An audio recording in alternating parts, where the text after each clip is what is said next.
Thank you for listening to the Black and Gold Hockey Podcast. Please support the show by subscribing to and leaving a 5-star rating for the show on Apple Podcasts, iHeartRadio, Podbean, SoundCloud, Spotify, Stitcher, and any of your favorite podcast platforms. You can also support the show by going to our website, blackandgoldhockey.com, where there's always exciting articles by the B&G writing staff. While you're there, don't forget to click on the fanatics.com banner for a great sports fan shopping experience. Hey, are you done yet? We gotta start the show.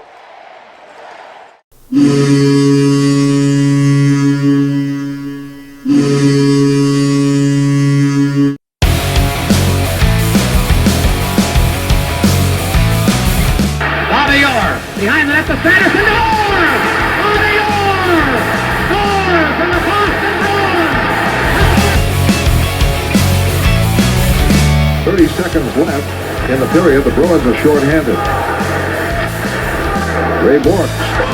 Ray Bourque from the face-off circle to the right of Reggie Whitman. Fired it down and Whitmore blew it. Did he ever? To Bergeron on the drive, save, rebound, he's loose. Sagan kicks him loose. Bergeron scores! The Priest Bergeron with the point of the dagger in their throats. They rip it out of Toronto's hands and kill the beast. The Boston Bruins have won it after being 3 down in the third.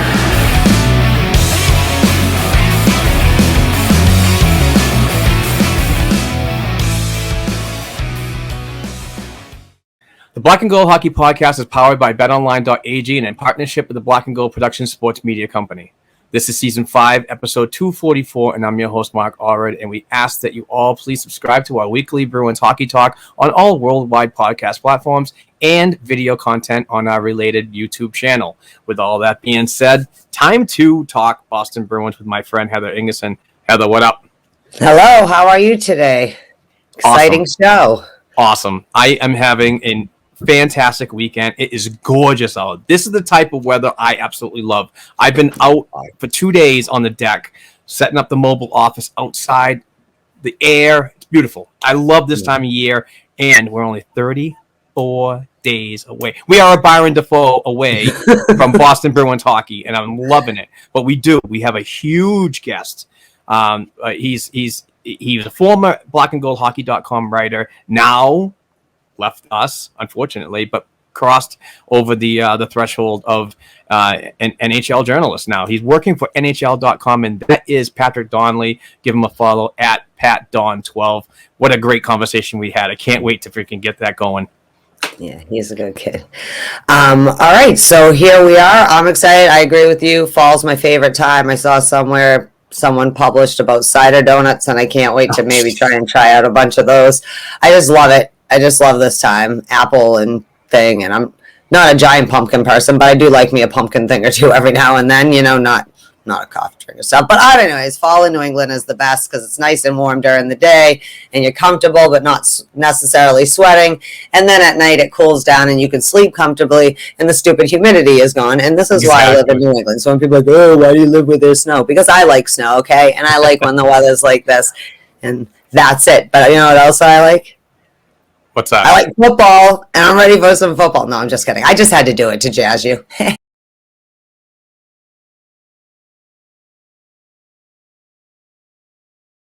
So, as always, we just go right into the weeks, and I give control to Heather because she is such a control freak. So the agenda is yours, madam. I am. Okay. Sorry. Well, no, that's fine. I am a control freak. You're not saying anything that isn't true, but I'm self-actualized enough to know that. So I always like to start with this, whatever, the things first. So we got a few things we got to cover that aren't the nicest, but the first thing we have to do is definitely honor and recognize the fact that yesterday on September 11th was the 20th anniversary of the attacks on this nation by the terrorists, and none of us, it's one of those life-changing moments, like exactly where you were, the lives and families and nations affected. It was a big deal, and I don't want to get all teary-eyed, but again, I'd be remorseful if we didn't at least take a minute, even if it did make us cry a minute, to say thank you to those who rushed down to help the situation, I guess, thankful for the people who got to get out, and just remember those who did not that day. That's all. Dear, what are your thoughts? I'm sorry, I just 20 so hard. years.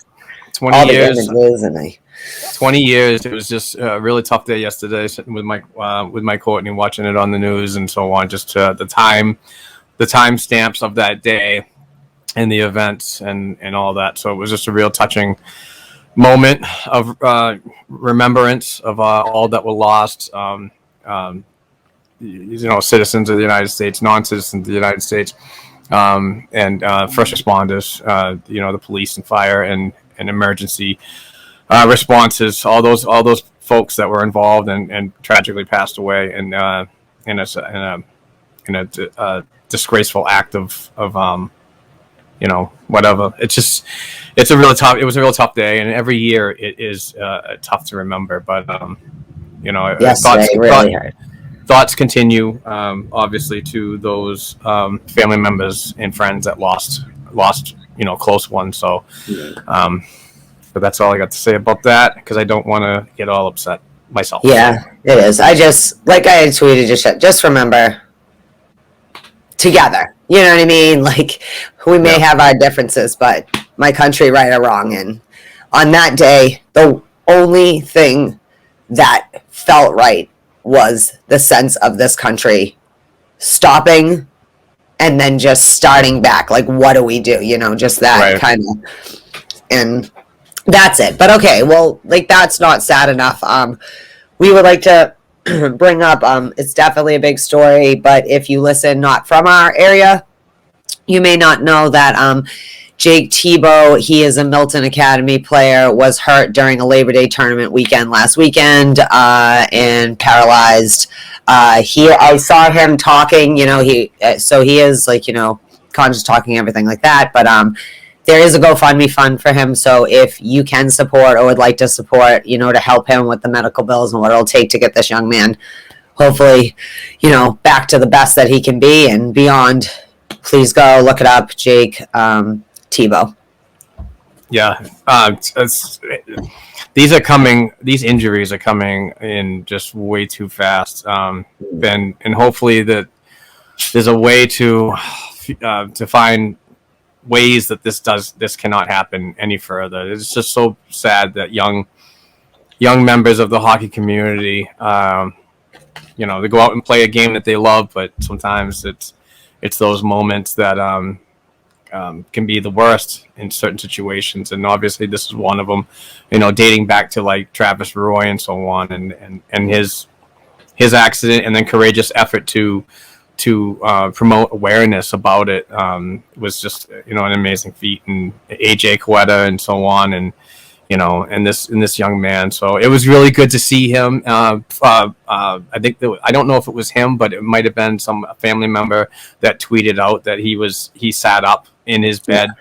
So that it's that's a good thing to moving forward. Yeah. So hopefully his recovery, gets somewhat better. It's going to be a long ride, but our thoughts and prayers to him and his family moving forward. Yeah, it just takes a second, right? It's just, you don't want to discourage people, but whenever you do any kind of contact sport or some dangerous thing, you might construction on a high level, you might something it's just how things generally, you trust it's going to be all right, but sometimes it just happens. But yeah, we're thinking of you, and we obviously aren't doctors, so there's nothing we can do on that aspect, but I'm sure he's a tough young man if he plays hockey at Milton Academy, so yep. There you go. And the last sad thing, I promise my friends stay with us though. We just wanted to mention that on September 7th was the 10th anniversary of the horrible plane crash that killed 37 members of the KHL's Lokomotiv Yaroslavl team.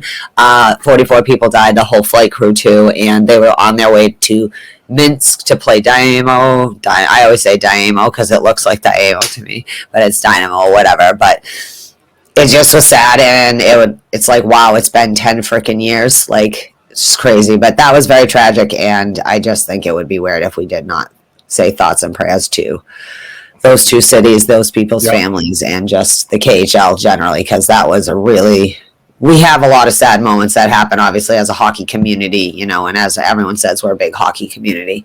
But that was a really hard day. Yep. Yeah, and former Boston Bruins Brad McCrimmon tragically passed away in that plane crash. So obviously, we continue thoughts to their families and friends of that 10-year.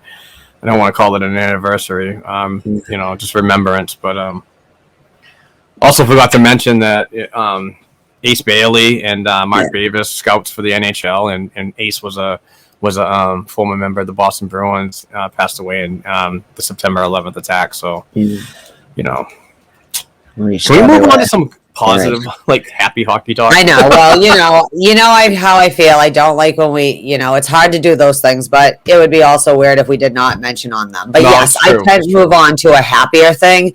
That my Aunt Chrissy, I get a call at work yesterday, and she clearly needs to, whatever. She comes in, she has a basket full of Bruin stuff. She won a raffle. There was like a fundraiser for a September 11th memorial thing down at the Lafayette Club, our local Franco-American Naturalization Club. Yeah, shout out French Canadians. No, I'm just kidding. Anyways,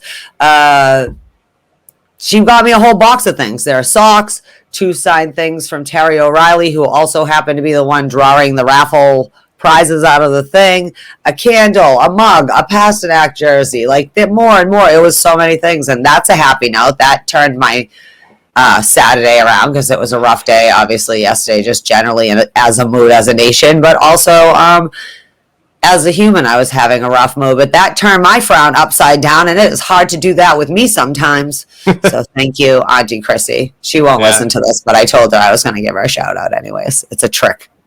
Congrats, Chrissy. Yeah, no, congratulations to me, because I just inherited a crap ton of Bruin stuff, which makes me happy. Okay. Yeah. You know what else makes me happy? And I'm sure everyone who saw it, the ice is laid at the Garden. Yes, they sir. did their magic. We're ready to go. We're just waiting for the hockey games to start up. Yes. Woo! Excited. Yep. Ice is down, paint is down, and we're getting closer. 34 days to go, baby. I can't freaking wait. I was like, it's really real. It's really real. It's getting real. So, yes, the excitement is starting. 34 days, Byron Defoe day away, but not quite as a Zdeno Chara. Just kidding. All right, first serious topic, okay? I just have to bring this up because this is the worst thing ever. The rumor this week in speculation, one of the crazy things this week, PK Subban being a potential target for the Bruins. And I mean this from the bottom of my heart, and this is explicit, kids, so cover your ears if you're a PK Subban lover or don't like swear words. No fucking thank you very much.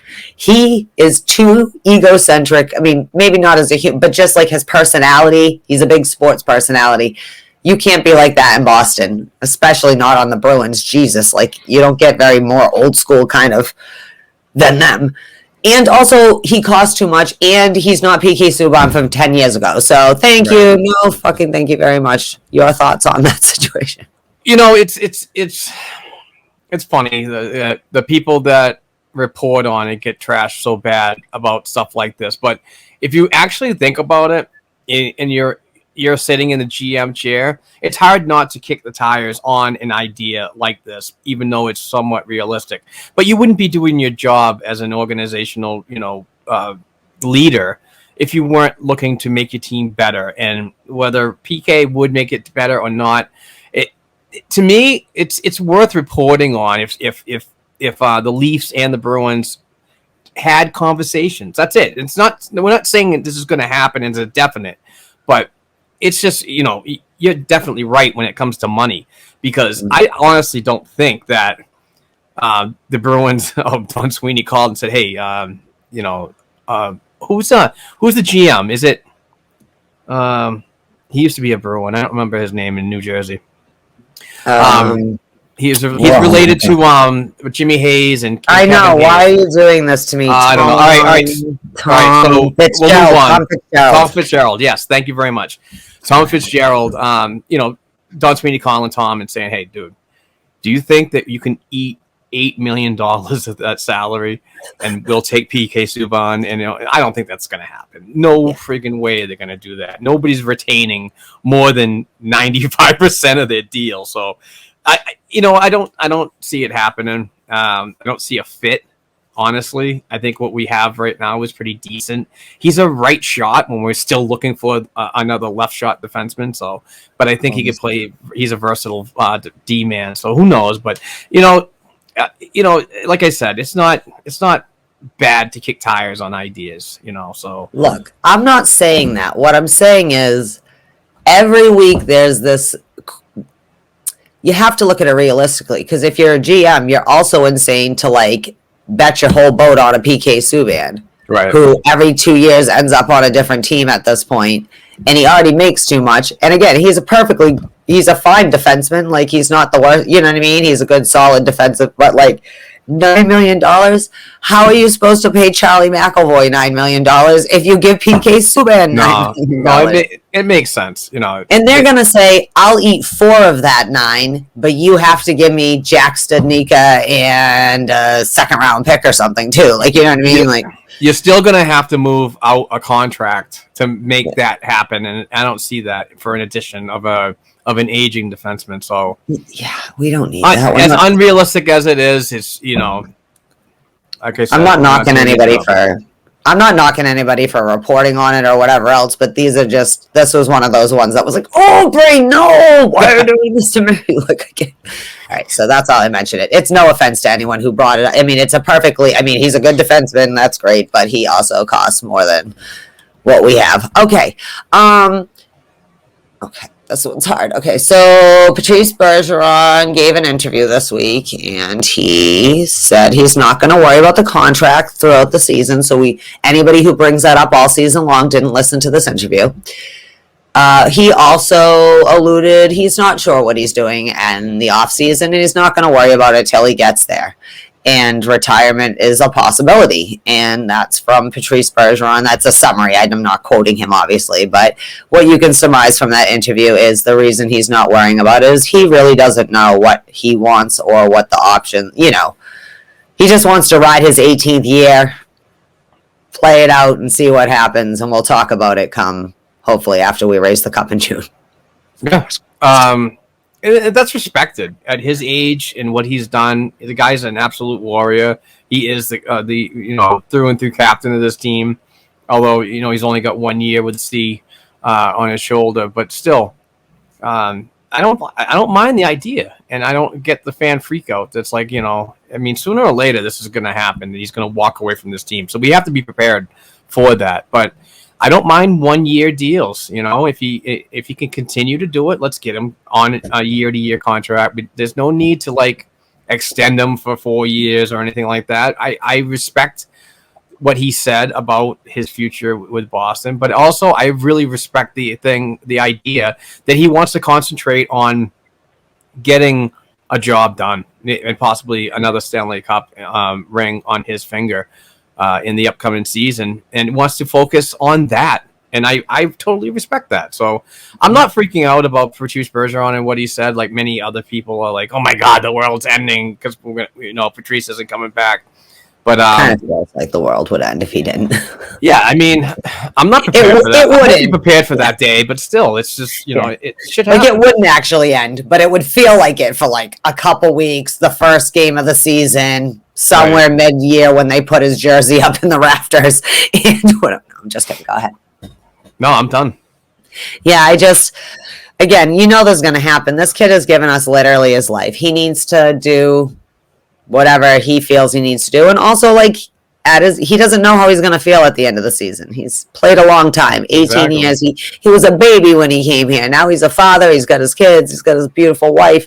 He's always going to be a Bruin no matter what. We have to prepare for this day anyways. And we just want to say from the get-go, Patrice, just like Krejci, we support you on whatever you need to do for you, dude, because in the end, you're just a man with your own life and need to do what you decide. I mean, hopefully you sign so 1 more year, please. Yeah. I'm just, we got to figure it out. Okay, that's that. Bergie, we love you. we hardly knew you over these 18 years. No, I'm just kidding. Obviously, we knew more. Okay. But this was exciting. Peter Mcnabb's going into the U.S. Hockey Hall of Fame as a member of the class of 2021. Congratulations to you, sir. Former Bruins badass. He didn't just play for us. He was drafted by the Sabres. And, yeah, he's got some crazy stats, this man. And one of the greatest American player, stat-wise, and good for him, and had a hell of an NHL career. And when he was with the Bruins, he also was a standout in college at the University of Denver. But when he played with the Bruins, they went to the playoffs like 7 out of 8 times. He had a few 70-point seasons, that, goals. He's crazy. Anyways, congratulations, Peter Mcnabb, Bruins alumni, class of 2021, U.S. Hockey Hall of Fame, baby. Yes, I always liked watching that guy as a player, as a young kid. But it's awesome. That's a great honor to have a shrine per se at the Hockey Hall of Fame in Eveleth, Minnesota. So hopefully another shrine ends up there, one that has close ties to us, Heather, and that's the Amesbury Maples that I constantly freaking talk about. Hopefully, we got to make a campaign. Yeah. I've been trying to reach out, emails and so on, but my efforts are slim to none. But hopefully that picks up with the Maples coming up on 100 years in 2024. So. Yeah, congratulations to Peter Mcnabb and your contributions to the Black and Gold in Boston over the years. Really exciting times, real exciting teams back and then. Those were the days of the Big Bad Bruins, and he played a big part of it. That not only could be a good player and a productive goal scorer, but also be that intimidating factor if needed. Yeah. So. Be a badass. That pretty much defined the Bruins in the late 60s through the 2013 or so, I guess, would be my guess. And then now we're in the new era of Bruins to figure out our new big badass. I'm sorry. Somewhere in the world I heard Danielle say Trent Frederick. I just had to say that. I'm sorry. Okay, back to the podcast. So this is exciting. You get to talk a little bit, hopefully. I don't know if you have any thoughts on this, but the Bruins released their training camp rosters. And I'm not training camp, I'm sorry, rookie camp. I misspoke. For their prospect challenge, though, they released the roster for that. Rookie camp's opening the 16th, Mark? Yeah, Thursday the 16th at the Warrior Ice Arena in Brighton, Massachusetts. They going to do a 2-session or one full session, or they might do a one full session of skills training, and then possibly a scrimmage, black and white scrimmage. So I believe that with these weird times, and I don't want to say a certain word. We got to. By the way, I do want to talk, Heather. That we can't say a certain word because it's been taken off of YouTube. So I will let you know that word later. So let's not talk about what's going on in the pandemic and so on. So if we're allowed to go, if fans are allowed to attend with these pandemic numbers increasing a little bit, it is open to the public. So. Training camp supposedly it hasn't been released yet, so that should start between the 20th of this month and the 25th. I'm just throwing a wide range of guesses right there because it's not. But on the prospect challenge that's happening in Buffalo, is going to see a lot of good talent that the Boston Bruins have in the system right now, and some invites. So I'm going to go through the list real quick for the forwards. Samuel Asselin, Marc Boudreau, camp invite. Matt Philippe, Jesper Froden, Curtis Hall, Brett Harrison, Jacob Hudson, camp invite. Jakob Lauko, Fabian Lysell, Ian McKinnon, Oscar Steen, Edwards Trailmax, Alex Olivier Voyer, defenseman. Jack O'Shawn, Victor Berglund, Noah Dory, camp invite, J.D. Greenway, Brady Lyle, Ryan Mast, Andrew Pesky, and Nick Wolf. Goaltenders, are you ready, Heather? I'm ready. Goaltenders are Kyle Kaiser and Jeremy Brodeur. Oh, my God. Heather's got female wood. What? I'm trying to put Marty on the screen. There he is. Hello, Marty. Oh my God. Destiny has brought us together, Jeremy Brodeur. Yes. You're not going to wear the same colors as Dad, but there. It's Oh God, isn't that weird? Still be kind of cool. Now, I want to touch on that Jeremy Brodeur thing for a little while. Now, back in development camp, the Boston Bruins did invite Massachusetts native Keith Petroselli to get a look. You know, he did not want to sign with the Detroit Red Wings, ultimately becoming a free agent in mid-August. But even when development camp happened in early August, he was able to go because he had no commitments or ties to Detroit anymore. But I kind of thought that was going to be an evaluation process for the Boston Bruins to address a vacancy at the Maine Mariners level in the East Coast Hockey League. And right now, I'm thinking, and it's not set in stone by any roster or anything like that, official roster, I mean, but it seems like Callum Booth is going to be the guy in Maine right now, and he's going to need a backup or a tandem member. This is another thing that I think that Jeremy Brodeur could get looks for as a minor pro deal. You know, if he wants to, not cross the threshold into pro hockey or anything like that, but find a place in the Boston Bruins organization somewhere and continue to be, developing while being close enough for the Bruins to scout him and keep tabs on him, and then possibly, who knows, you can work your way up. It's not the first time a East Coast Hockey League goaltender or player, for that matter, has worked their way up to the NHL. So. It's kind of exciting. I can't wait to see what he has, and hopefully these games are going to be streamed. I know that Pittsburgh did pull out, so it's going to be Buffalo and New Jersey and Boston in a 3-team round-robin tournament. So hopefully Pittsburgh or New Jersey, hopefully Buffalo or New Jersey affiliates have streaming coverage so we can all watch it. Yeah, I know. I really hope they do stream it so people can watch. Can't get out there, but I think it's exciting to just because we do have some gaps, right? Swayman's going to be playing up.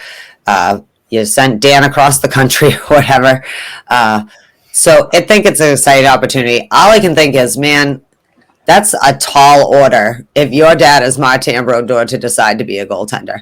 That is someone who has a lot of self-confidence in what they have to bring to be able to live in a shadow, just like everyone else's NHL kid. But I mean, same thing could be said for any great goaltender's kid. Like, whoa, that's a very specific skill set.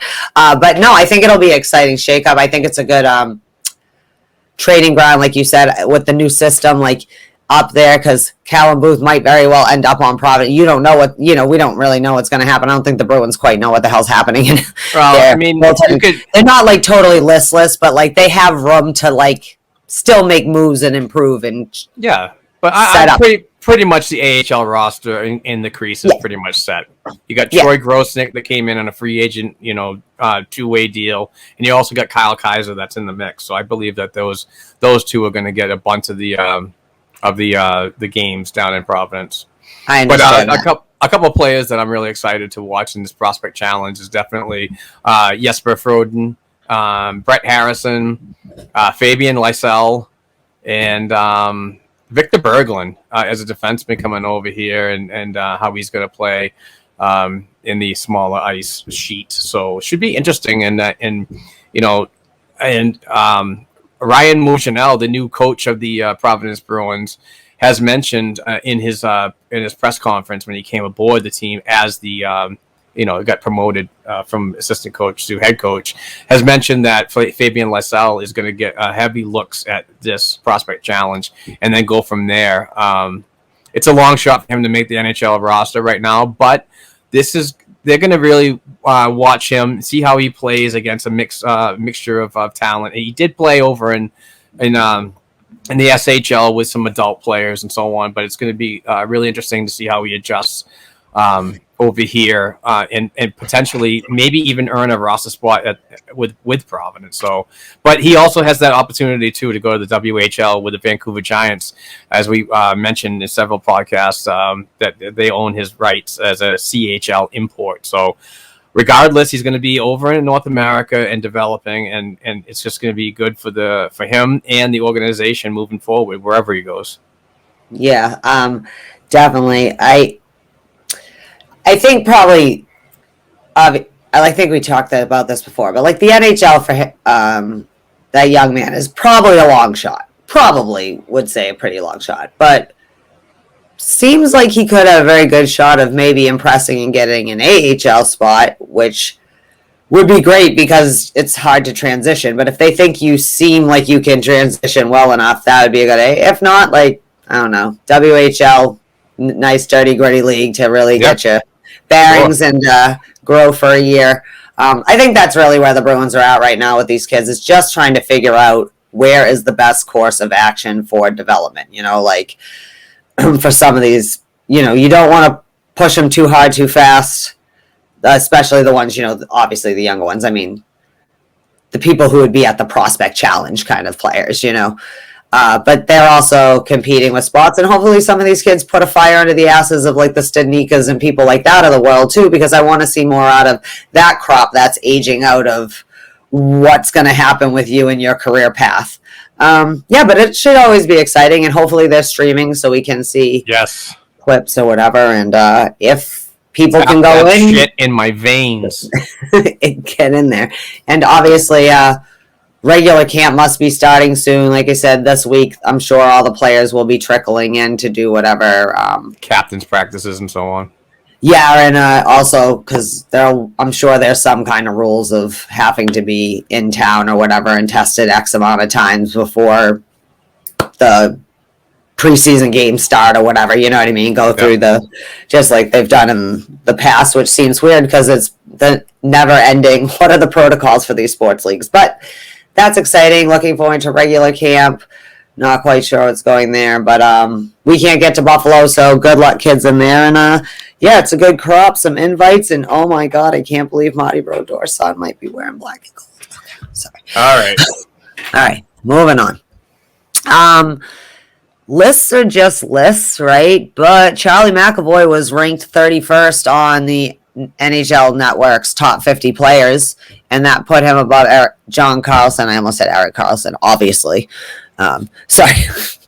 John Carlson, Dougie Hamilton, and Chris Letang. So good for you, Charlie McAvoy. We know that lists are just subjective, and we just put more fun stock in looking at them to see what they're doing. So can't wait to see if anyone else makes the top of that list. But yeah, good Charlie McAvoy. He's really getting his looks. He's going to milk the bees probably for whatever his hometown discount can do next year. And God, I love that little stud. I can't wait till he gets his first trophy with his little chipmunk cheeks. He's like, I'm the best defenseman in the NHL. Go. Yeah, good on him. It's real positive to have somebody like him in the Bruins organization, and you know he's gonna get paid next season. But also, he's another player that doesn't want to do contract talks over the year. So he doesn't want that to hinder on his ability on the ice to be a solid teammate and so on, which is respected. But it also puts the Bruins in a very awkward situation when it comes to negotiations. So hopefully it doesn't get to the point where it was a couple of years ago with Pasternak and McAvoy when they pretty much like held out until I think it was a day or two before his training camp started back in the day. So I just think that he's going to be a solid member for years to come on this team. And hopefully he does. I mean, his qualifying offer, if I'm not mistaken, is going to be at least $7.3 million. So we have to go north of that to retain him. So I have a feeling that something will work out. Hopefully it's longer term than shorter, but he's just a valued piece of this lineup on the back end. And you got to give him credit too for the fact is that he's for the past couple of years. He's not top echelon, but he's up there when it comes down to defenseman of the year award, and that's the Norris Trophy. So we'll see what happens. Nothing but upside on this kid if he continues. Yeah. We've seen him grow into his body. We've seen him grow defensively as a player and offensively as a player as he's blooming. So, he's, again, it's cliche, but like the Bruins always, at least for the last, long time have had a solid defensive player that is like their core kind of spirit of the game, right? We had the Chara and the Bork and the what you know, everybody knows. That is Charlie McAvoy, or at least that is why he was drafted, is to be the next, dare I say, he's not going to be Ray Bork. No one else will be Ray Bork, but he might be his own Charlie McAvoy version of Charlie McAvoy, though, and be again a beloved Hall of Fame member of the hockey community someday. If he just keeps growing, you know, he's starting to get into that sweet spot of age where he's just going to probably, we'll all be like, wow, you're even more awesome than we dreamed you would be, Charlie. But no, I'm happy for him too. And he is going to get paid. But again, a hometown discount for him is going to be friggin' 8.5, you know, or 8 million, something like that. But at the same time, like, he is young enough. You know, I feel, though, I don't like signing players for longer than 5, maybe 6 years. So, like, McAvoy's a defenseman. I factor that in, age plus performance. Yeah, like a 6 by 8 or something like that for now, but with bonuses in there, like later when the cap goes up, so they can get whatever those extra benefit factors in or whatever as the contract ages, you know. Also, always pay someone who is, he's still a little south of it, but like once you start creeping into the mid upper 30s, always make that contract top heavy. Pay less later when it's easier to get rid of if something goes wrong. That's a life lesson I've learned for several players over the last few years on the Boston Bruins. That's true. All right, that's it. Charlie McAvoy's awesome. But speaking of a player that didn't quite work out the way we wanted it here, but was pretty awesome, former Boston Bruin David Backes signed a one-day deal with St. Louis Blues to officially retire from the NHL. Sir, I know it was a rough go here, but you're an awesome dude. I respected you on St. Louis. I respected you back when you ended up on the Ducks after. But truly a generational player and inspirational to everyone you played with, I think, because there's been nothing but goodness spread around by former teammates and just dudes around the league. So congratulations, number 42. Good luck in what you do. Yeah, I mean, came to Boston as a, you know, inspirational leader. You know, did the best that he could as an aging veteran, but I think he did a decent job. I'm not saying that, you know, he had a Hall of Fame career here in Boston, but still he did what he was asked. He, you know, on the on Dropping the Gloves hockey podcast with John Scott and our boy Tim Worsberger. You know, he mentioned that when he got to Boston, he helped reconstruct the culture in there alongside Zdeno Chara and made some positive changes and so on. You know, so good on him for that, and you know, in a good career. I mean, he was a diehard St. Louis Blue through and through. Fortunate it didn't work out. You know, free agency brought him to Boston, and you know, hopefully him and his family and you know, enjoyed the retirement and the closeness of having a family member that doesn't have to travel all over the place anymore. So, you know, it's awesome. It's really cool to see a person like him that gives back to the community, not only for us humans, but also the dog crew. He's huge into you know, all the the dog stuff. Rescues and stuff like that. Dog rescues. And adopt a pet campaigns. Exactly. So I think it's easy to sum up David Backes just by looking at the last few years of his career. He had injuries. He had a freak illness when he was in Boston that really was like the end thing, right? But that dude did not give up. He kept chugging. It breaks my heart. He didn't quite get his games played. You know what I mean? Yeah. That's rough, but it wasn't for trying. This guy could have laid down. He, even with when it was going down in Boston, he could. Lesser men would have been pouting and whatever thing. Not David Backes. He sat his ass up on the 9th floor, helped coach his teammates down there as he could, be the best member of the team. Same thing I'm sure he did when he went to Anaheim for that year. Exactly. Good on you, David Backes. You deserve to rest, my friend. But yeah, basically you're a warrior. That's what it is to be a man. You know, get your stuff done. Get up. You don't complain. You do the best you can, and that's what we all could use a little lesson from sometimes, I think. Okay, well, what else was I going to say? Okay, I'll just say about David Krejci. Scored his first goal, of course, in the first game that he played at home on Friday. There was like the picture of him on the magazine that had been going on, and then some guy was like, "Sorry, Bruins fans, this is what it's like." I don't remember who it was, but it was like an obnoxious tweet, because he's the best thing, whatever. And I'm like, actually, I fucking see David Krejci all the time, and I love him, and he's a stud. So congratulations to you for having him back. But like, I don't know what you're talking about. I got plenty of pics of David Krejci over the last 14, 15 years. I got posters from game nights. I've got whatever. I've got pictures of them all at Fenway, whatever, table tennis. They're like, okay, thank you. That's a little obnoxious. I'm happy he's home. I'm happy you're happy. This Czech hero is home. But as a Bruins fan, kid, he was already playing here. You were like 7. No, I'm just kidding. I don't know who it was. I don't mean to be just. The Krejci drama continues, and I'm not hating on freaking Patrice Bergeron at all or anything like that, or Don Sweeney for bringing it up as well. But it's just, come on. Are we seriously thinking that's going to happen when Patrice Bergeron comes out and says, "Oh, we expect him back. We hope he comes back," or whatever? Let's stop. Let's really seriously stop. I love David Krejci as much as anybody else, but you know what? It doesn't fit. It doesn't fit. Why would you move out a roster spot to make room for him, and you only have $1 million in cap space? So, well, I mean, to be honest, because it's his fucking space and you didn't think. But my thing is that this might come down to some things though that we don't know as people who aren't in that locker room and in the deep circle as his friend, like.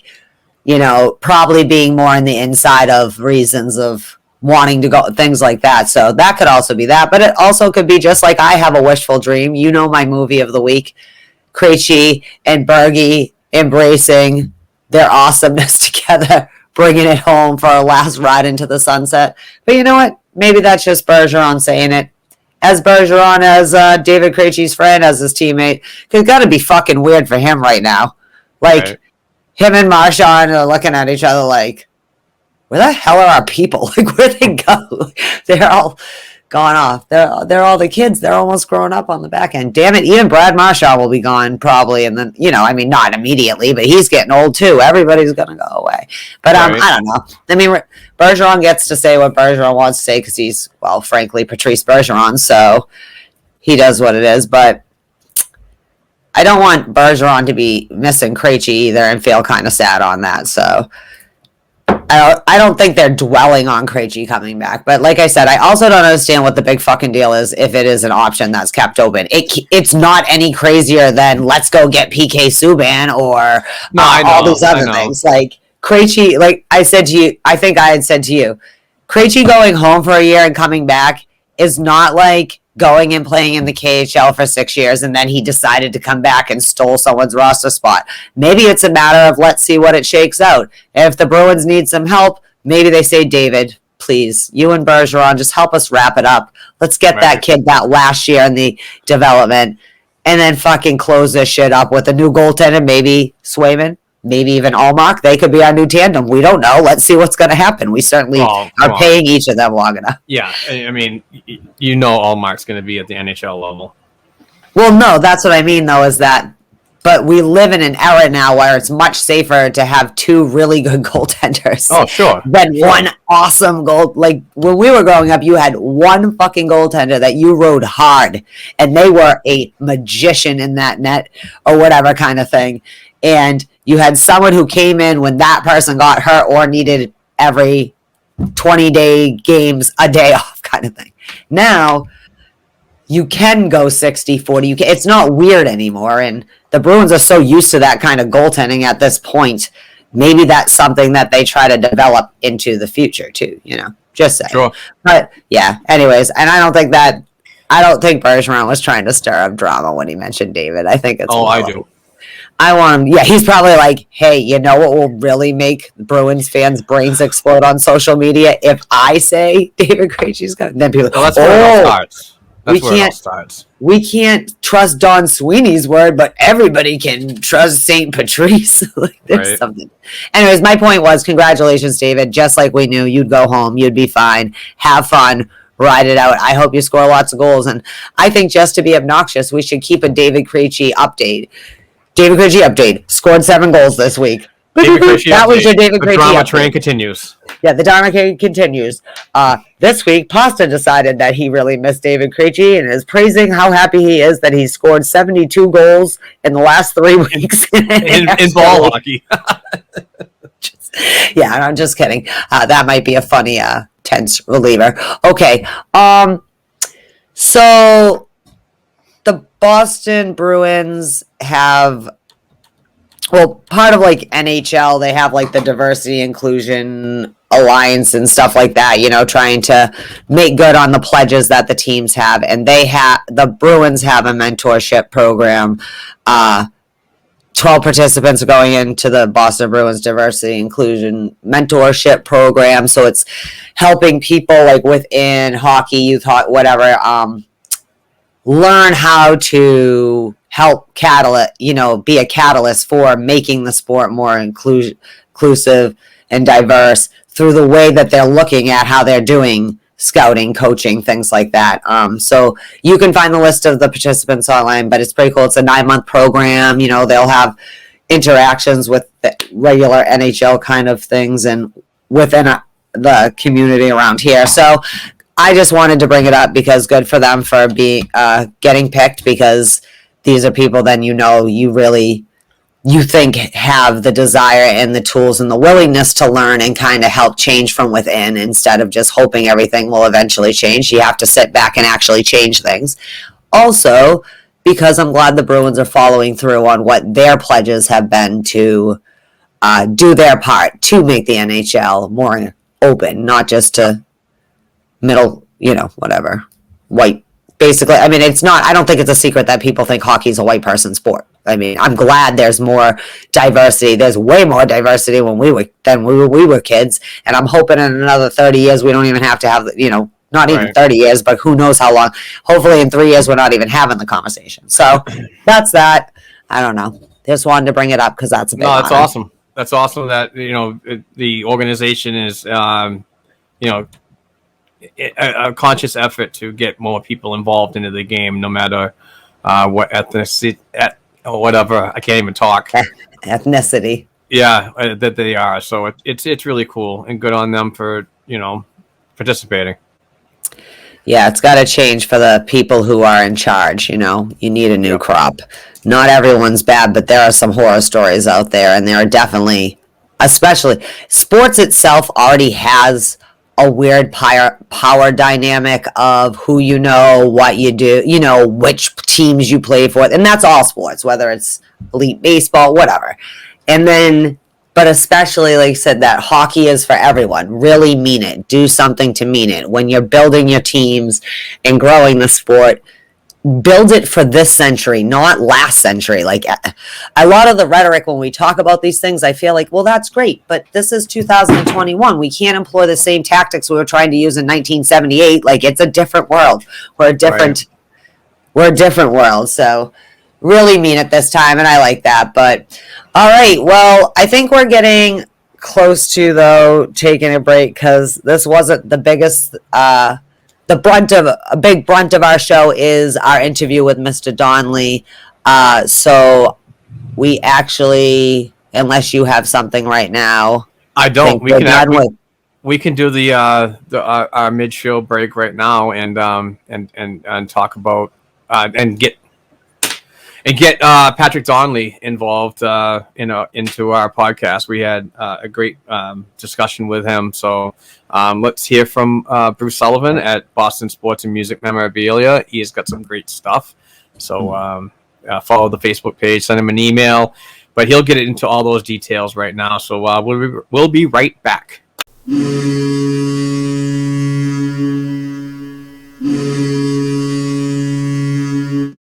Hey Bruins fans, this is Bruce from Boston Sports and Music Memorabilia with your black and gold memorabilia moment of the week. We are pleased to announce that Bruins legend and Hall of Famer Brad Park will be signing for us on September 19th.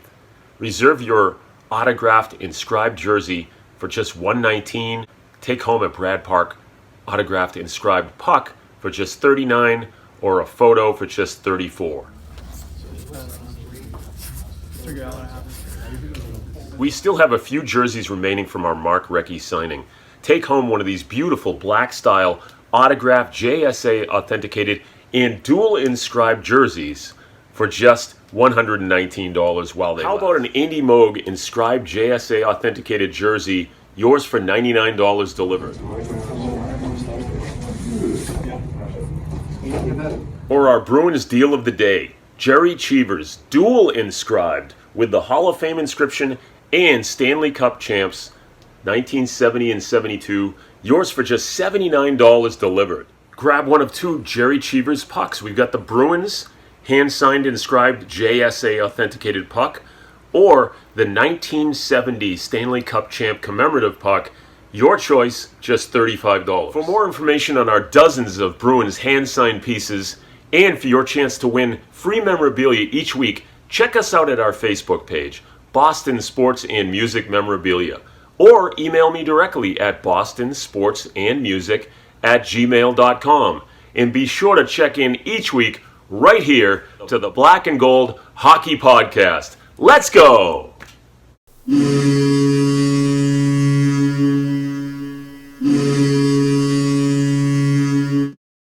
All right, we are back talking Boston Bruins. We want to thank Bruce Sullivan from Boston Sports and Music Memorabilia for his contributions to our program, and also a huge asset to anybody's fan cave. You got to get in touch with this guy because he just has awesome hand-signed jerseys, pictures, pucks for really, really great prices. And go check him out because he's awesome. Follow the Facebook page and send him an email at the email address that he provided in the mid-show commercial.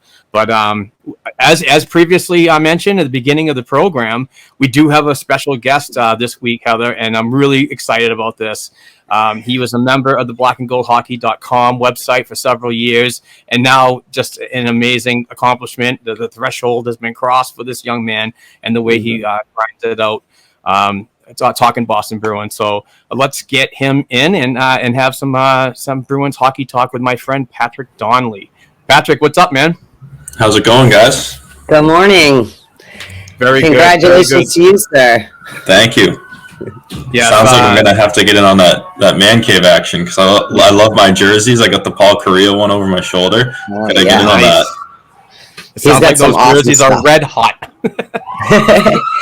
Yeah, so we're very happy. Thank you for joining us this morning, sir. Thank you for having me. Yeah. So for those who don't know, Mr. Patrick Donnelly, Patrick worked with us at the blackandgoldhockey.com website for quite some time while he was a student at BU and is currently a student at BU, graduating in 2022 as a sports journalism major, I believe, Patrick. Is that right? They don't technically have sports journalism, so just journalism, I guess, to be technical, but very sports focused, yes. There you go. And you can follow him at PatDon12. That's at Pat DONN12. Thank you again for your time today. Truly appreciate it. And all the efforts you made at Black and Gold in the past as one of our really go-to guys to get breaking news out and in a timely fashion. And it was truly sad to see you walk away. But I got to tell you, I'm having like a proud papa moment, you know, as the guy that leads B&G on a straight and narrow sometimes. It was gratifying to see the uprise in your journalistic career covering the Boston Bruins, but particularly this new job working for NHL.com as a Bruins media correspondent, and you got access to places that I probably won't get to yet, but I'm striving for. But it's just an amazing accomplishment, Pat. And please tell us a little bit about how this all happened over the summer, because you pretty much said in our pre-show discussion that it was pretty much dropped in your lap. Yeah, so I had pretty much not done any writing at all over the summer, just because I had a summer job at a golf course that I'd been at for several years, and I had an internship with the North Shore Navigators of the NECBL, just being their team photographer pretty much. And so I was just, for lack of a better term, killing myself 7 days a week at those jobs. And then I had a rare day off. I was out playing golf with some of my buddies, and Michael Hawley, who I've had a couple classes with at BU, he's with NBC Sports Boston, been with the Globe and WEEI forever. So I had him my sophomore year, and he just texted me out of the blue. He was like, "Hey, I know this assignment editor at NHL.com. There's this Bruins correspondent opening. You cover home games, morning skates, probably breaking news and features as needed. Why don't you reach out to him? I thought of you, thought you'd be perfect." And so I said, okay, sounds good. And so I reached out to Barry Rubenstein, who is the assignment editor that I went through at NHL, and kind of just chatted with him a little bit about what it would entail, what it would be like. And then I had sort of a little bit of a tryout where I watched a Bruins game from last season and did what I would do for a normal game day, getting the story out.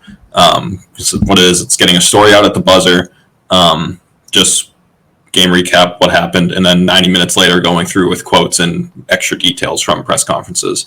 And so kind of just did that, and then waited a couple days, and Barry said, "Hey, do you have time to talk?" And I was like, "Of course I have time to talk." As I was sitting in bumper-to-bumper traffic on the Mass Pike coming back from vacation, and he called me and offered me the job. So, and I wasn't even like looking for anything. I just got that text from Michael Hawley out of the blue, and I was off and running. Yeah. Well, that's a testament to you and the resume that you built for yourself, because you work hard and you earned it. Do you know what I mean? And it did fall in your lap, but I know that you're going to take it and you're going to run with it, right? Yeah, thank you. Good things. It'll be awesome. All right. So I wanted to ask, as a longtime New England native, what moment, friend, or family member got you into the sport of hockey? Just to get a little bit about you. I don't know. I really I knew about the Bruins and all that, like when I was growing up, and I never really, I played like street hockey a lot. Tried to take it up early. My dad brought me and my brother to the morning skate or the learn to skate program, and all we had was like bike helmets, and the guy wouldn't let us on. But like years later, we had a friend who ran, and he was like, "Oh yeah, I want to let them on. Like that other guy's an idiot." But whatever. And then so I kind of latched onto the Bruins around like 4th, 5th grade, and at the end of 5th grade, they win the Stanley Cup. And then in that following like Christmas, I got an Xbox and just played NHL 12 forever. And so that's kind of how I got obsessed with it. And I had some friends in middle school who kind of said, "Yeah, you come to learn to skate. We'll help you figure it out." And I started playing hockey, ended up playing in high school, and still try to play as much as I can during the winters around here. And so that's kind of how I just fell in love with it, was just, my friends who played, and then just figuring out, I guess the game, for lack of a better term, playing a video game, just completely random that I just latched onto it that way, but I'm happy for it. Yeah, and I was actually wondering, did you always know you wanted to be a sports journalist? Or is it something you kind of evolved? Even you maybe like sports or just journalism generally, and you decide to specify it? If so, are there anybody who influenced you? You know what? That's what I want to do. I would say it was more in the beginning of high school and stuff like that, where everyone's, especially at the cafeteria, everyone's the armchair GM. It's what would you do? And so I was being a GM or in the front office somewhere would be really cool. And I was they really give those positions to former players, and my success would only take me to the JV level. And so I was well, I really like talking about them. And so I had some upperclassmen at my high school that I knew started this podcast and this blog, and I ended up going on a couple of their podcasts, and I really liked it. And then they graduated, but I started another one with some of my buddies from home and from the high school I was at. And so it was kind of just off and running. I wouldn't say I had one set influence. It was just kind of oh, hey, I like talking about it, and at least it feels like it's very enjoyable and kind of easy once you figure it out. So it was, again, I don't think it was very much traditional where I was looking up to anybody in specific, but I figured out I liked it. So, and you got at it. Thank you. I think so sometimes. Patrick, I wanted to know what you're most looking forward to as a new member of NHL.com and a Bruins correspondent at morning practices and game times and all the other events. What are you most looking forward to when you finally cross that threshold? I think from the very start, probably being able to be in that press box for the games, because I've been able to be there for the Bean Pot, Hockey's tournament, But it's just like when, for a little while, my goal's always kind of been to end up being on the Bruins beat and all that. I feel like that is kind of where like I'll at least like have a tangible realization of getting that goal where, oh, I'm finally here. I'm doing this, and hopefully I feel like I belong there. And yeah, and then I think it's kind of just, everybody talks about, the access you can get and the relationships you can build up, whether it's your peers in the press box or with the players. And maybe that leads to some good content. I think that's all a really exciting prospect to me, just the connections I'll be able to make around the locker room, around the press box. I think that's going to be really cool. Awesome. I was wondering, because you're coming in, graduating in a world like journalism has changed a lot in the last 20 years, digital media, whatever, the whole kit and caboodle. And you live in a world where, someone who puts out, like you put really solid, well thought out, fact articles, but then you're also competing with all this out there that's just kind of clickbait material. I'm not like, calling people up, but like how do you think that maybe your generation is a lot better prepared from the get-go to like navigate, to be able to stay on the journalism path and not get sucked in, but also be very present in all that social media and digital media and other sorts? Yeah, I think where we've kind of grown up with all sorts of social media and all this multimedia, where the traditional just print journalism isn't like really the be-all end-all anymore. I feel like, or at least like we try to be, or are in most cases, like very well prepared to do like multiple avenues of journalism, whether it's writing or multimedia with a video or photos, or designing graphics or what have you. I feel like the versatility of a lot of us really helps us, especially with the way it's changing, where you kind of have to be a jack of all trades, and you can't, yes, you probably could be able to get by just doing writing or just doing video or photography, but it really helps if you're able to do all of the above. Awesome. Things are starting to pick up in Boston when it comes to Boston Bruins hockey, and the Prospects Challenge is coming up on Friday, September 17th. But the official prospect training camp kicks off on the 16th, that Thursday. What player or players do you think will make the biggest impact in an effort to impress Boston Bruins management for further looks as the season approaches just 34 days away? I really like how Brady Lyles kind of shaped up in his short time here. I know a lot of people, want to say, oh, Mason Lowry's really making a jump quickly, but he's still got to go to college and put some weight on and, learn the tougher bits of the game there. But I bet he's at least he seems like he's coming along quicker than a lot of other people expected. But Brady Lyle looked really good at rookie camp, looked really good with Providence last year, and it just kind of feels like he's probably going to be in the mix with Connor Clifton for that third pair spot, if he's able to continue this upward trajectory he's had through last year. Yeah, he's a solid defenseman. He worked really good with Jack Ashan last year. And in my honest opinion, if it was a 72, 76 game regular season without this pandemic times, I believe that that pairing could have been the best in the American Hockey League if they got a full reign and got to see more teams than just two in the division. But I have high praise of Brady Lyle. What a sneakily unseen, undrafted look from the Boston Bruins to get him in there on an AHL deal, and then produce that 1 year and be enough for them to get him on an entry level deal and under contract with the Bees. So if they didn't do it at that time, I heard that there were other teams that were going to pounce on him quickly. So he's got the tools to really compete at this level. So I'm looking forward to watching him. Yeah, and it's interesting where I believe he was coming off his overage year in CHL, right? And so you have a great season as an overager, you have these good numbers, but everyone kind of takes it with a grain of salt. He's 21 playing against 17, 16, 18-year-olds. Like how much stock should we really put in this? And oftentimes they don't really seem to pan out. It's just more they were better suited for the junior game, but he's really seemed to have grown his game and been able to further develop as we'd like to see. Are there any other prospects that you're really looking forward to see how they pan out in Buffalo? It's a nice list they put out. I haven't seen the list. Let me look for it. I would assume Ashan's playing in that, right? It's like, I'm sorry. Didn't mean No to. worries. I didn't realize they put out the list.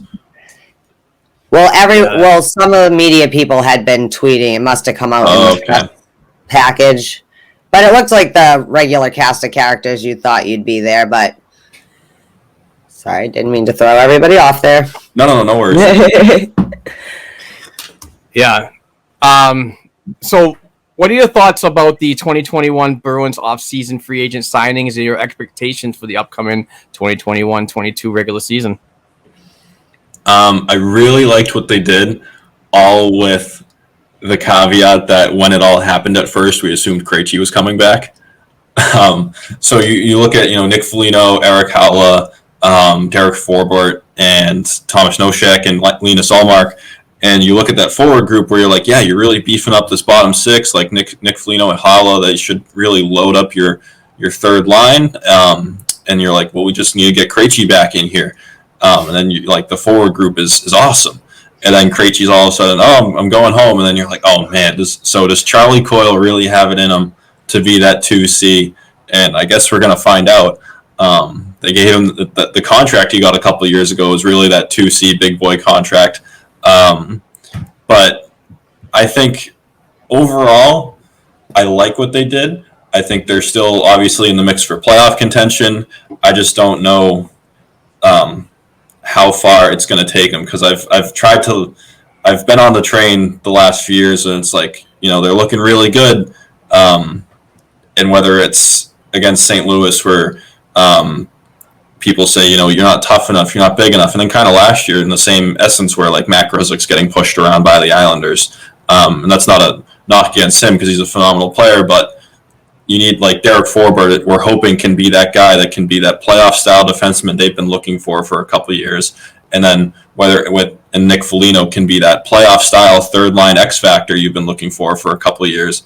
So if it all comes together cohesively, I think they could be a serious contender, especially if Ullmark and Swayman don't go through the ups and downs. Like Swayman, you kind of expect it's going to happen because he was just playing unconscious last year. It doesn't seem very sustainable. And where he's a young goaltender, you expect the ups and downs. And then Ullmark, much more of a spotlight on him here than in Buffalo, where he put up good numbers behind a trash team in Buffalo, but now push comes to shove here with a team that's serious about contention. Can he keep that going? Then you look at who's playing first pair with Charlie McAvoy. Is it Forbort? Is it Grzelcyk? And then that comes to the forward group. Who can really take control of that second line center? Is it Charlie Coyle with Taylor Hall and Craig Smith? Just Jack Studnicka come out of nowhere and prove that he can be the guy. I think once we figure out all those questions, we'll have a much clearer picture. But as things stand, I'm still not sure that they're favorites for the Cup by any means. I think they will certainly make it to the playoffs and potentially win a round or two. But I'm just not sure how far this can take them, especially without Krejci. Yeah.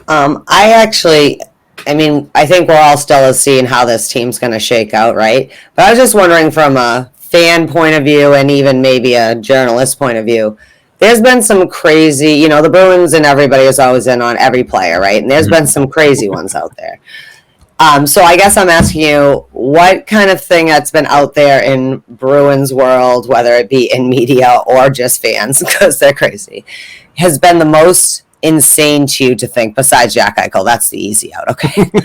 Oh, Jack, there's just no way that happens because the conversation starts and ends with Charlie McAvoy / David Pastrnak, and that's just not happening.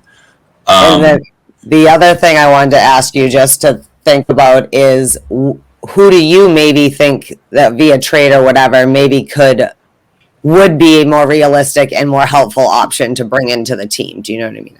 Yeah. I think, first of all, the most insane thing that I'll just never understand is the Tuukka Rask stuff.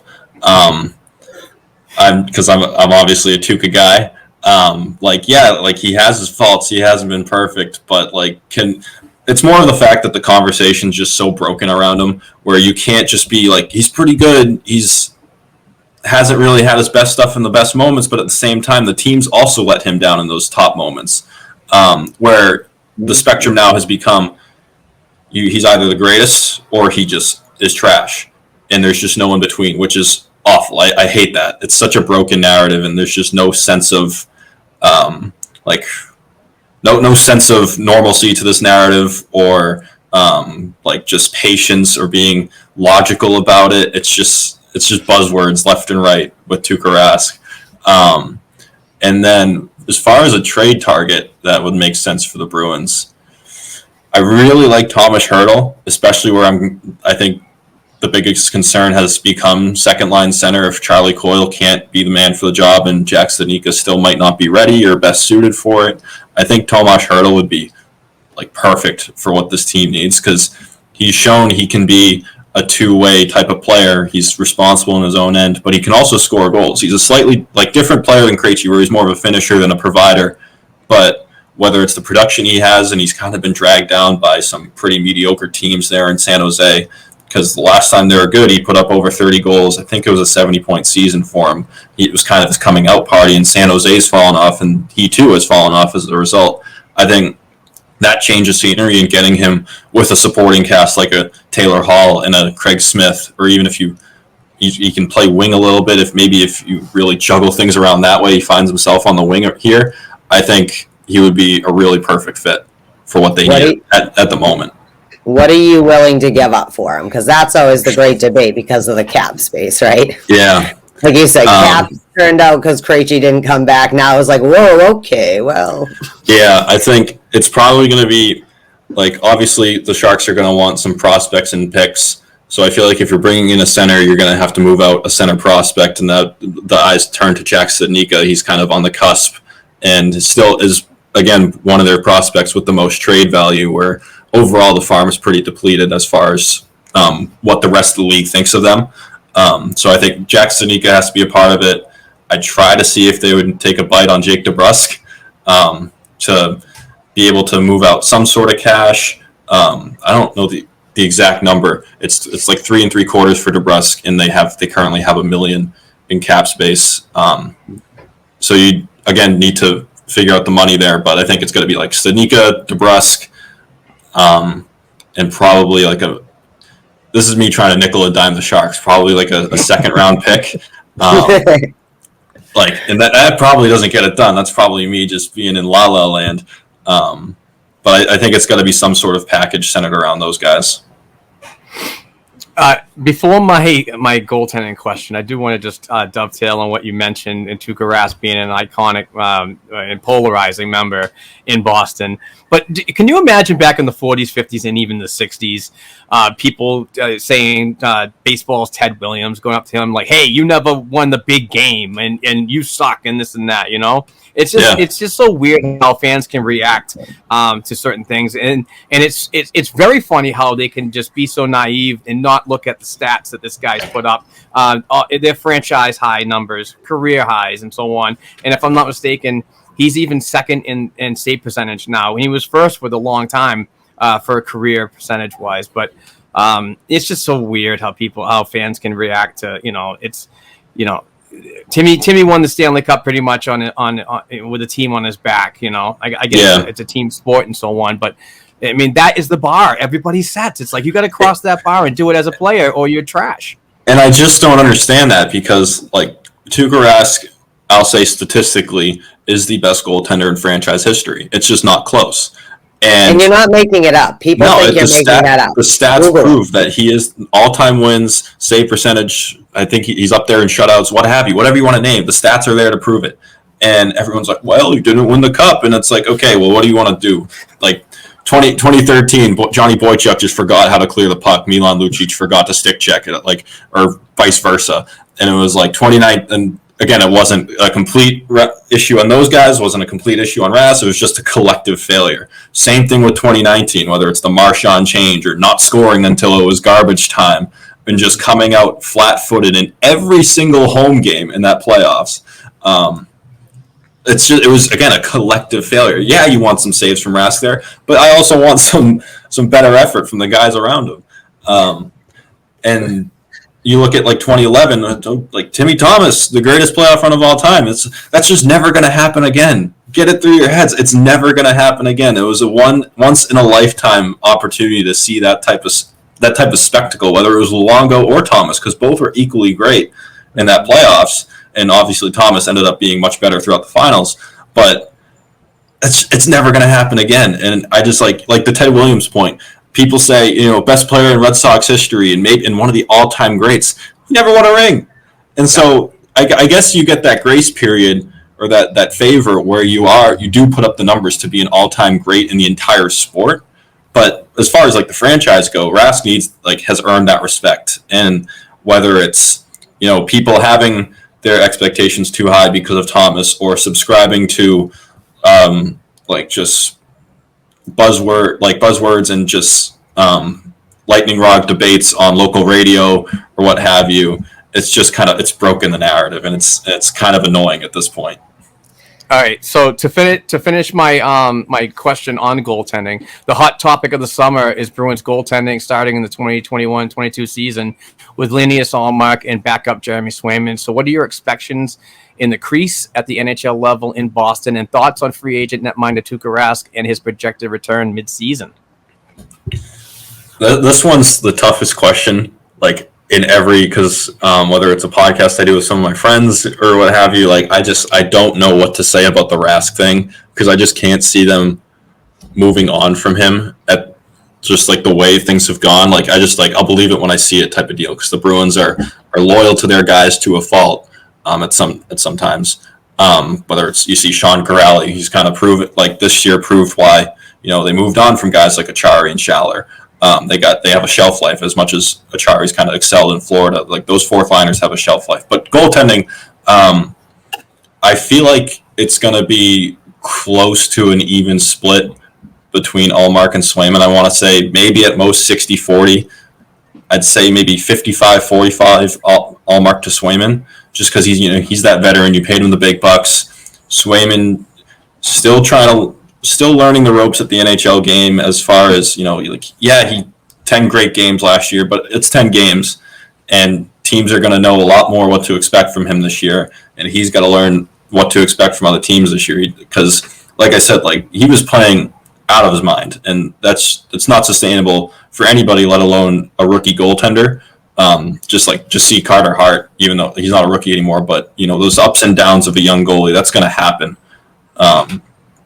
And so I feel like if you're maybe not sheltering him is the right word, but making sure that he's in a good spot and being able to continue his development, because all your eggs are in his basket as far as the goaltending goes for the future. He's the future. If he doesn't, you traded Dan Vladar. If Jeremy Swayman doesn't work out, you're kind of up the creek without a paddle, especially if Ullmark doesn't work out and you gave him those big dollars. But I am excited to see what Ullmark can do. It's going to be weird seeing a completely different face in the crease from, we had Hudobin for a couple of years, Halak for a couple of years, and that one constant was Rask, and there was never sort of any turnover or major turnover. But now it's completely different, and you just hope those guys are able to seize the moment, I suppose, and not get, especially with Ullmark, where, like I said earlier, you're in a much bigger spotlight here, and you can't maybe get away with some of the same things you got away with in Buffalo.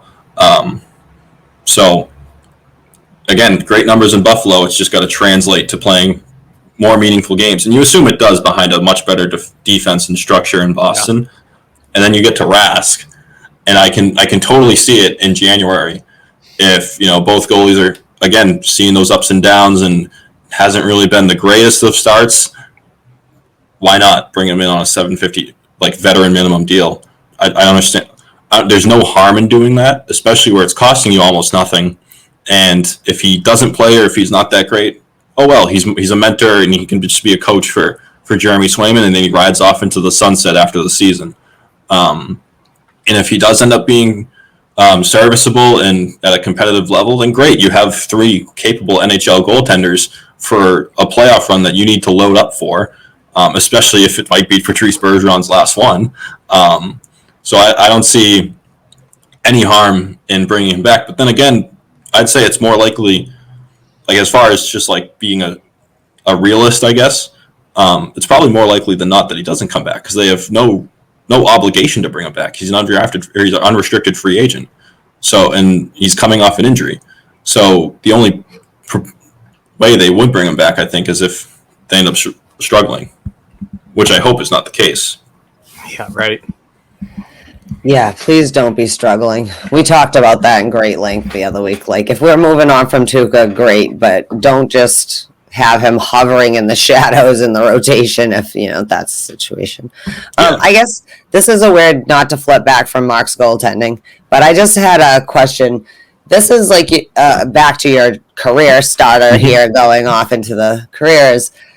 What do you see yourself doing? And like, not in the in 5 years kind of way, but like, this is your first step in your career, my friend. Senior year, BU, getting ready to graduate, NHL.com bound. Yeah. What do you see yourself doing for you if you had your end game for your multimedia career? Man, this is I'm probably going to sound like every other college kid, but I have no idea. For a while, when I was just really into writing, I was like, I want to, be an NHL beat writer. Hopefully work my way up to be an insider, like an Elliot Friedman type of guy. And, over the last year, I got much more into the multimedia stuff and photography and sports photography. And I'm like, well, I like that too. And I don't know if I want to, commit to either one full time, after I graduate, or what have you, or try and do both. So I don't know. I'm just kind of taking it, to be cliche, taking it one step at a time. And then I guess I'll figure out, after graduation, what job prospects are looking like. And especially how the season goes, it'll give me a glimpse into, that avenue of a potential career. So I feel like I'll have a much better idea in May.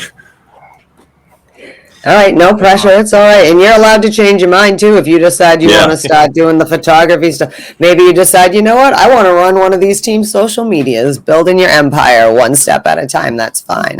I appreciate that.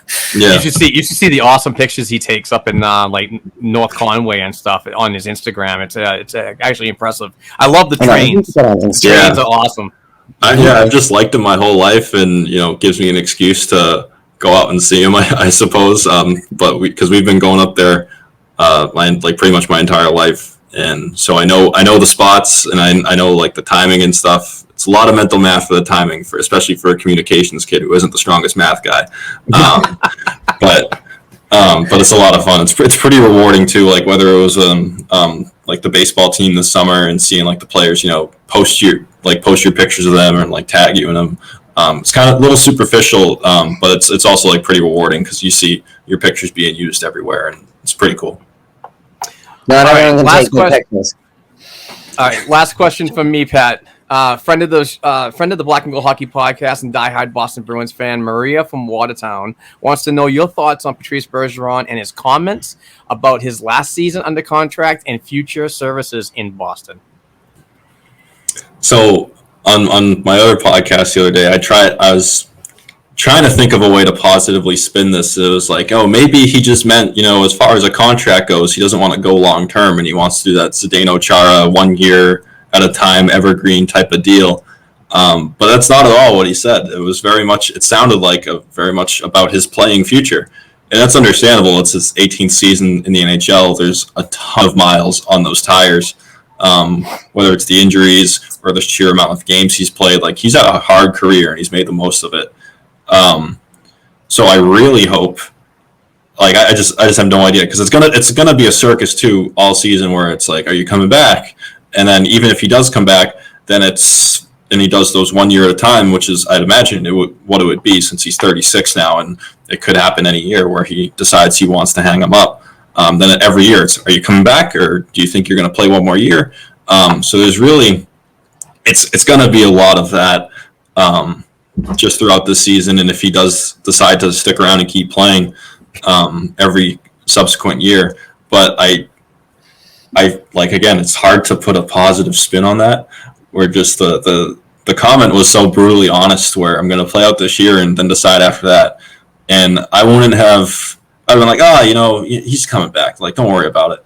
But then, Tom Brady left a couple years ago, different sport, but similar situation where, if he leaves the Patriots, he's retiring. But, maybe Patrice Bergeron, I don't think it'll ever happen, but maybe it's, playing for somewhere else. I don't think that will ever happen, but whether it's retirement or that, or, Zdeno Chara last year, it's like, if he's not coming back to the Bruins, he's retiring. And he goes off somewhere else. And then Krejci this year, it's like, he wants to go back home, but that's not going to be this year, is it? And then it is this year, and all of a sudden we're in a panic. And so I think we're still a little scarred by all of those situations, especially with the Bruins, whether it's Krejci or Chara, and, those guys leaving. So, but I don't think it's time to hit the panic button just yet. I think I'd rather see how things play out. Maybe he says something a little different. Maybe he backs it up at some point. You never know. But I'm not quite ready to panic just yet, even though it does sound a little bad. I was going to ask, because of obviously age, like, you don't really know a world where Patrice Bergeron wasn't being Patrice, right? So, like, just like we grew up with certain players where the core, growing in the 70s and 80s, like, for you, like, I just wanted to ask, how has it been? Like, I know how it feels for me to watch the core break up, because I had to wait so long for us to have a core to give us these 10, 11 glorious years of actually having nice, solid, we might actually win it. We had many chances when Mark and I were growing up. So as I watch the pieces fall away, and you can even add Tuukka into that, right? This is the first time in a long time Tuukka isn't going to be in net to start, and probably at all, for a while. How have you felt to watch your team that you kind of grew up with, right? The core guys, it all falling away. It's obviously changed in your lifetime, but how has this been for you? Like, do you know what I mean? Obviously, no one's panicking. We're fine. We're going to be a viable team, but shed some light for the younger generation. I don't know if it's like sad or like anything like that. It's just weird. Chara leaves, and I was saying all through the fall, like, there's no way he plays for another team. If he's not coming back, he's retiring. And all of a sudden, he's wearing Washington colors. And that was just the weirdest thing ever. And you've grown so accustomed to seeing Patrice Bergeron with the A. It was synonymous with him on his jersey. And all of a sudden, he's wearing the C. And, we were all ready for that. Patrice Bergeron's been captain in waiting for so many years. But it's still strange seeing the captain C on him when he's been wearing the A for 15 years. Krejci, who might be one of the most underrated Bruins of all time, now gone, and you knew every single year he was going to be a lock at second line center. You knew what you were going to get out of him, barring he was healthy. He had those couple seasons ago where he had a nagging injury, but ever since he's been clear of that, he's been normal Krejci ever since. And then now you don't have that, and it's just so weird to me how. Like, again, it's a sport, it's business, and people grow old. Like, there's and have to retire from the game. But yeah, it's just odd to get you get used to it, but it's just a little weird. Well, you get to cover the new era of the Bruins coming in, so it's in good hands, I think. So bring us into this next era on that. So that's all I have. Awesome. Patrick, this has been a blast, and I really appreciate the time that you've given us. And again, congratulations on the new job at NHL.com. I look forward to reading your work and moving it forward to our social platforms. And again, I just want to say thank you for your time and service at the blackandgoldhockey.com in the past. Like I said, you were a tremendous writer and really worked up the ranks. But I'm happy that this platform was like a stepping stone for you, sir. So congratulations, and thanks again on this podcast. I hope we get to do it more often during the season to get some more of your insight as a young man crossing the barrier of Boston sports journalism. So yeah, thank you so much for having me, and again, all the opportunity over the years with B&G, whether it was covering development camp a couple years ago, like that was awesome. Province Bruins games, just the opportunity and the experience I was able to get was awesome. Absolutely. So proud of you. Right. So proud. Yeah, very proud. Very proud. All right, Patrick, thank you very much. We'll get you on your day. I know you have a family obligation to get to, but thank you for working with us and getting this done early so you can enjoy the rest of your Sunday. It's a beautiful day out there, so why not? So thanks again, and we'll be right back. Yeah, thank you guys. See you later. All right, Bruins fans, we are back. We just heard from the awesome Patrick Donnelly. What a great interview that he's and a great guy, and truly miss him working with us at B&G, but obviously, he's got a great opportunity to move on and cover the Boston Bruins as a media correspondent for NHL.com. So truly, truly appreciate his time and effort today. And hopefully we can get him back on and talk some Boston Bruins hockey as the season quickly approaches. So that was awesome. Yeah, it was. And we're so proud of him. Like we said, I can't say it enough, go off. Great things, my young man, and we'll see you again soon, hopefully, to get some of your insight in here on Black and Gold Hockey Podcast. All right, well, we're in that last week. That's the last lull of the season.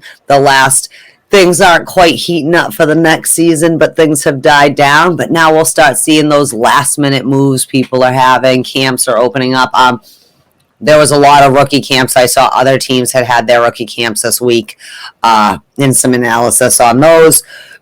So we didn't have, as many Bruins topics as we normally do, and that's fine. But there was another big thing that happened in hockey this week, and that was that the NWHL changed their name. Yeah, they're now rebranded. The Premier Hockey Federation. They've rebranded. I know this has been in the works, but they officially launched it with a chilling, goosebump 2-minute rebranch video. I have mixed feelings about it, but it's also not my product, and I can see why changes were made, and I understand the reasons behind it. And either way, I'm all in to support these athletes. But it's interesting, right? They're gaining track a lot. This league has been transforming very rapidly in the last few years, really, the last 2 years since the pandemic hit, which is incredible in the sense they're growing their product and changing. You've got to have a good traction to totally rebrand a product like that when you're still a young league. They are still a young league. We're going into season 7 or whatever, and 8 maybe. I think I'm off. I'm sorry. My Sunday brain just happened in my brain there for a second. But the point is, Crazy Low got the crown, kind of sneaky with the W still kind of being in there. Same teams, there's no change in that. It's the same league. It just they have a new brand. So if you're looking to get in on the action, the NWHL is not them anymore. Look for them under the PHF. I don't know. I keep wanting to say league, but it's not. That's sounds more like a soccer league federation. So I don't know. What did you think about this? It's another exciting change and growth for them. I've been listening to a couple podcasts about the change and everything like that. Everyone thought had an excellent one. And it seems like there's a world aspect that they want to garner players from a world caliber and not just a North American thing. So they really talked about stuff like that and getting more Europeans and others involved into this federation, and maybe this is a stepping stone for them to get along with the PWHA, maybe expansion. Who knows? But I think this is a good path for them to go on because it opens up several opportunities for other members around the world. So good things for women's hockey, man. It's just I can't wait for the freaking puck to drop on the Boston Pride season. And that is coming up in November. So November 6th. Yeah, hopefully going to be able to get into a game and watch at the Warrior or a couple. I'm looking forward to that, and because it is great hockey. And it's really important for the growth of the game, on that certain aspect of it. So, yeah, there was a great the commissioner Ty. She she was on with Jeff Merrick and Elliot Friedman on 31 Thoughts this week. There's a good pod. I know it's been, obviously, this is a big deal with the rebranch. They said, I mean, I support these ladies all the way. I understand their reasonings behind the change. It does open up a lot of avenues for them to grow. They did have their first international draft this year, so that's big. They're looking to expand the league, the number of teams as well. I know that's an end goal. And, you know, I think that they've proven to have a good growth model for business, right?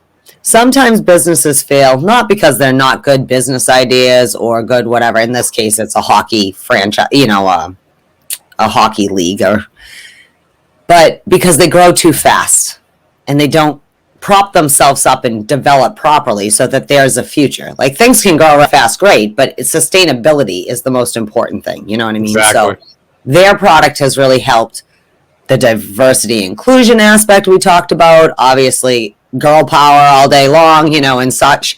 But just helping to grow the sport generally, they've had a very good face on, and they have done what they had to do to now they're getting the sponsors. Again, you have enough establishment, you can up and change the actual whole name of your league and still not worry about if that might be unrecognizable, if you're going to lose people in the shuffle.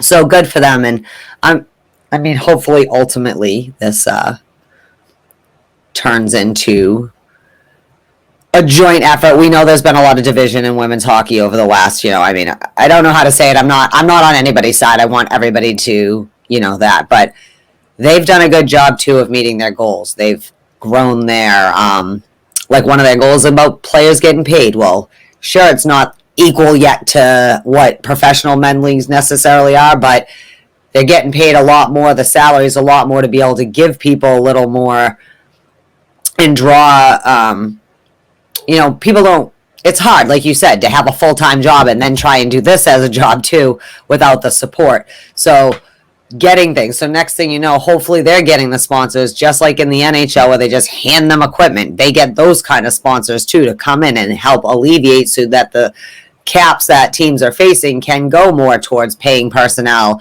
as opposed to having to literally pay for your own gas kind of thing. I'm not saying their league does that, but you know, when you're a growing league, you have to take your bumps along the way. And I don't know, props to everybody over the last 7 years that have really dug in to make this league great, because it really is, like Mark said, quality hockey. So if you still haven't bought in, now we're going to preach to buy in on the PHF, but you're insane, because this is awesome hockey. These ladies are really, really, really good, or these women, or whatever these athletes, as they want to be known as, are excellent. Like, just so fun to watch all of them, you know, like you want to watch a Whitecaps Riveters game just because you know it's going to be an intense, awesome game. And if you're not in on it, you are a fool. So get in on it, people. Okay. And so that's and you can definitely go on like Twitch, on platforms like Twitch, and watch these games. I think that there's going to be more games being televised nationally in the upcoming year, and also the games are tickets are cheap. I mean, even season tickets are not that bad, and all the home games are at the Warrior Ice Arena in Brighton, Mass. Very easy to get to. You know, there's a lot of cool things that are going on around Boston Landing, where Warrior Ice Arena is. Awesome restaurant, the Rail Stop, my favorite. That's my go-to when I go and cover the Bruins at the Warrior. So I always go in there for something to eat and a nice drink afterwards to decompress and take some notes. But there's so much expansion going on around that area with so much to do. So definitely looking forward to catching a game over there. Definitely. Can't wait. They're starting in November 6th. So that's it. That's what we really have that we thought we'd hit on today. So glad we got to interview Andrew. Why did I say that? Sorry. Patrick. I was flipping through and the word I looked at looked sort of like it. Sometimes brains do that. I'm sorry, people. But keep an eye. Next weekend is the Prospect Challenge out in Buffalo. And obviously they'll be showing up for camp, like Mark said, on Thursday first. and everyone else will be trickling in. We have our first preseason game versus Washington on Sunday the 25th at 5 o'clock. So, of course, we'll have recorded before that happens or whatever. And the NHL opens up on the 12th, but most importantly, the Bruins and the Providence Bruins open up on the 16th. After that, we're waiting for the 6th for the Boston Pride, who are opening up versus the Minnesota Whitecaps. We're playing the Dallas Stars on the 16th. That is only, as Mark pointed out, a Brian Defoe day away from here, but maybe as a Zdeno Chara if you don't get to listen to this until morning. That's it. We're moving into, hey, sorry I messed up when I was giving the shout outs about the podcast. So that's something you guys can do. Other people with other ideas and things to think about when you like to just ponder the Bruins like we do, you do, everyone on our podcast network and our great writers do. So Go out there, listen to all the podcasts. Us, obviously. I'm biased, though, so don't just do that. But go on blackandgoldhockey.com. There's a podcast network. Just keep going. I know, like, if you look up one of our pods that down the bottom on like your Apple or your Spotify, it'll say also people listen to this also or recommended for you. Follow all of it. How many, Mark? Not including your Maples, but remember the Maples as well wherever you're listening. Right now, we have 10 programs on the podcast network at blackandgoldhockey.com. We just got a new one that Ryan Ellis, a new writer for the website, has started a program, and that kicked off, and it is called Don't Poke the Pod. And it's a very well done first premiere episode that dropped, so definitely follow them. We got, unfortunately, we lost Bruins Breakdown. Those guys, Leon and Ryan. Leon's got a new baby, and his work schedule is just too tough. And Ryan's got a music career that he's trying to work on. So when they have more time to record, they said that they'd love to come back, and we have an open seat for them. So, but we got the Short Shift Pod. We got Hulks on Hockey, Puck Lines podcast, which is coming up with more episodes soon. Dump and Change. Those guys are coming back soon, hopefully. Shout out to J-Ma and continued recovery efforts. Don't forget the Lindroth. That's a great podcast. The Lindroth Hockey Podcast, which they have fantastic interviews with everybody in the hockey community. It's an unbelievable program. So definitely check out all those shows and subscribe. Heart of Lions, Beehive. Yeah, there's too many to remember. Beehive. Yeah. The Heart of Lions and everyone. It's been an off season. Everyone's been having some content here and there everywhere. Not Mark. He's a slave to the grind, baby. We have to be here every week, 2 hours. No excuses, even in the off season. No, I'm just kidding. But seriously, go listen to all these shows. Follow Bruins Weekly on YouTube, things like that. Yep. Definitely all the awesome writers. Yeah, and if you want to get involved in the B&G team, please send me an email at blackandgoldproductionsllc@gmail.com. And we're looking for writers. We're looking for more podcasts.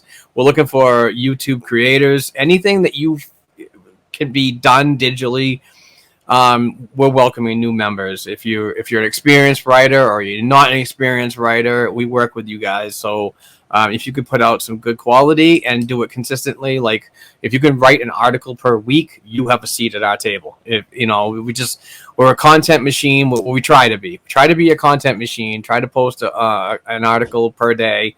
We have a great staff, and it's getting bigger. So truly appreciate all the support. And like I said, please reach out with an email, and that's basically all I got. So.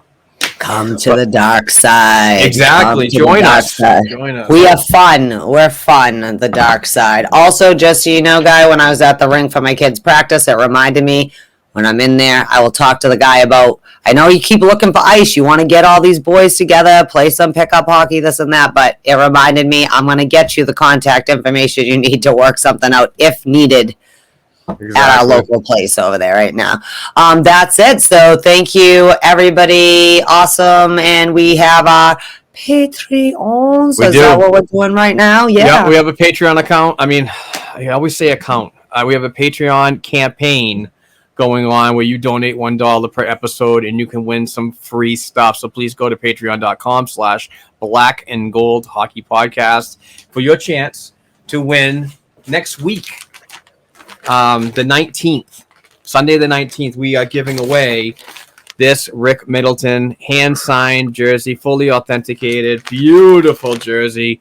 This is the kind of stuff that we get from Bruce Sullivan at Boston Sports and Music Memorabilia.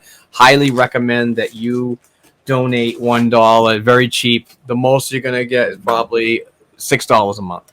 It's a very small investment for something to spice up your fan cave with some awesome hand-signed authentic stuff from Bruce. And he recently had Mark Recchi, he had Andy Moog, he had Sean Thornton. So we're going to get some jerseys from all these guys to give away on our podcast. So please donate $1 to Black and Gold Hockey Podcast. Patreon.com/Black and Gold Hockey Podcast. So with that being said, I think we're going to end this show as we get closer to Boston Bruins hockey. We truly appreciate the support. Please like and share on YouTube and subscribe there, obviously. And also, please subscribe to the podcast on all the platforms and rate and review. We would certainly appreciate that.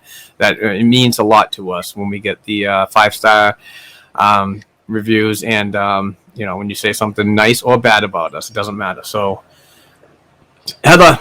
All press is good press, my friend. Exactly. Hey, it's been a week. I feel like it was light, but I can't feel too badly because we normally can't stop talking and we're like, oh geez, we better hurry up. We have too much stuff to talk about. So but we really appreciate the efforts that Patrick Donnelly did coming on and moving his schedule around to join us today. So shout out to him and his future career. The kid's he's got a really bright future ahead of him. And we also want to thank show sponsor betonline.ag for always being with us.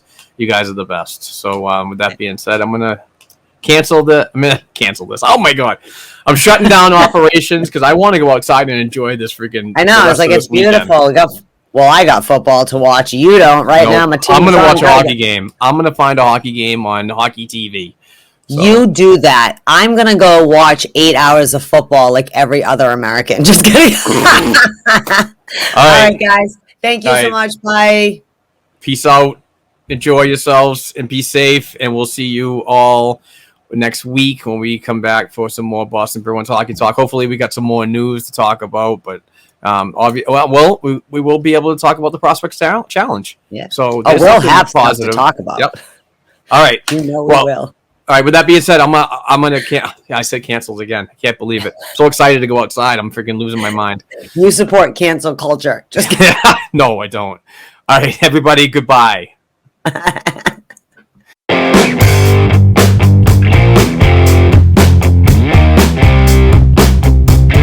Thanks again for listening to and supporting Black and Gold Hockey Podcast. Please share the show with your friends and family, and don't forget to subscribe to and leave a 5-star rating for the show on your favorite podcast platforms such as Apple Podcasts, iHeartRadio, Spotify, and SoundCloud. Between shows, help us keep the Bruins talk going by visiting our website, blackandgoldhockey.com, by sending an email to blackandgoldhockeyblog@gmail.com, and by following the show on Twitter @blackandgoldpod. Peace out.